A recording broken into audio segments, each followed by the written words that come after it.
was kind of reverberating there. Second thing is question. I know that MnDOT has two goals. One is the workforce hour goals, and one is direct contract goals. I know that you're working directly with the workforce hour goals. Is there something in place that will help minority or women-owned businesses get direct contracts so they can build capacity to do these contracts? There are indeed two efforts afoot now in negotiations with MnDOT, and we affectionately call it our ground game. And one area is workforce development. The second area is disadvantaged business enterprises, primarily represented by the National Association of Minority Contractors. And the president of the national branch, national office, Mr. Richard Copeland, is actually a local contractor of Thor Construction.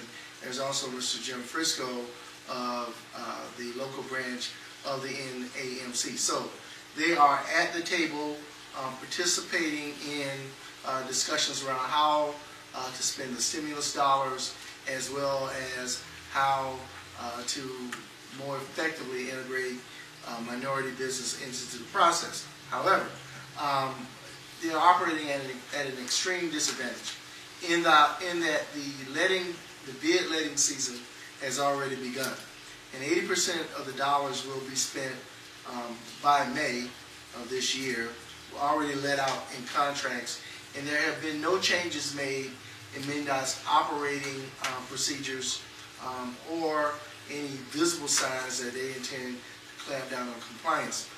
It would suggest that we still have a very long way to go.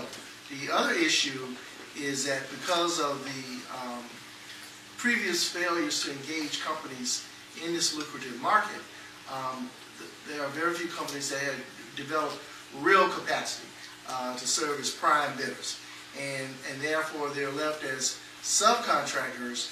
And really, I think that that a real effort needs to be made to grow more minority firms that have the capacity to participate in the main game, because they will in turn then engage other minority firms. So we have to take the long view on this.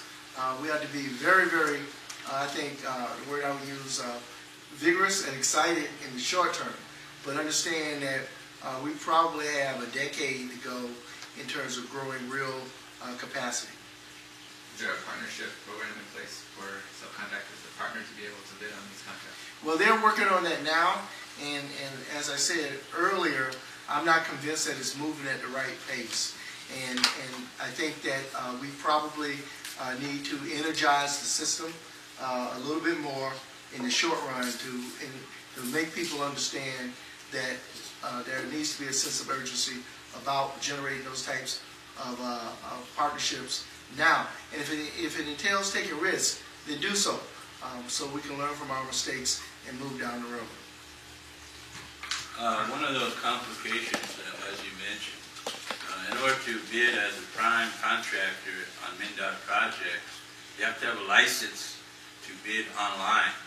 And with that comes the bonding and other questions. So that's what Mr. Lewis, Mr. King was talking about. Now, the other thing that part of our responsibility as Indigenous Peoples Task Force is working with Ms. Martinez is to involve the tribes as well. As you know, we got 70–80% unemployment in those areas. A lot of state highways go through all reservations. So this is another challenge to get our Indian people included. For example, MnDOT held a youth training last year on a White Earth reservation. So far, we haven't seen any of those youth been hired in MnDOT. So that's something we're challenging at all times, to get the tribal governments as well involved in their areas. And we had a number of meetings with the Minnesota Indian Affairs Council, which is part of state government, and the tribes themselves, so that they're now active in challenging MnDOT within their own rural areas to ensure that we have some of our people at work as well.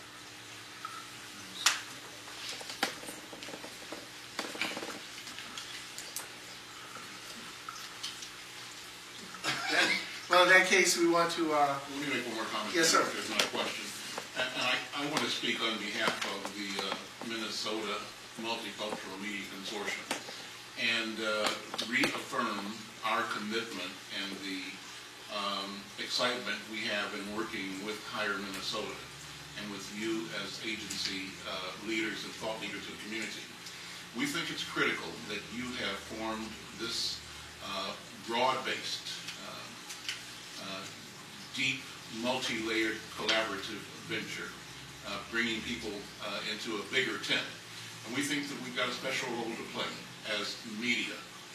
And that role is to be able to hold ourselves and you and the government accountable. We think the critical relationship right now is that we be able to focus on the state of Minnesota, on MnDOT in particular, on DEED, on the counties, and on city, and make sure that the massive stimulus dollars, in fact, do flow all the way down to our communities. You have been calling for that, and I just want to say that we believe our mission is to make sure we continue to advance that call so that there is broad public acceptance. A part of our initiative to do that should include careful examination of what is happening at the levers of power in state government, in county government, and in the neighborhoods. So we expect and would like the regular briefings from you when you encounter problems that will point us in the right direction to shed light on the problem in search of solutions that serve our people. Well, thank you so much for having us, and we appreciate having had you as partners on the journey up to this point. We think you're an integral piece of our operation. We're looking forward to working with you also to have a massive turnout on April 20th at State Capitol. Because as you suggested a moment ago, when we show up, we change the equation. But when you're not there, people can conduct business in any way that they choose to. Recently, at a MnDOT hearing, we turned out close to 200 people. And, you know, people often think that folks don't care, but they do.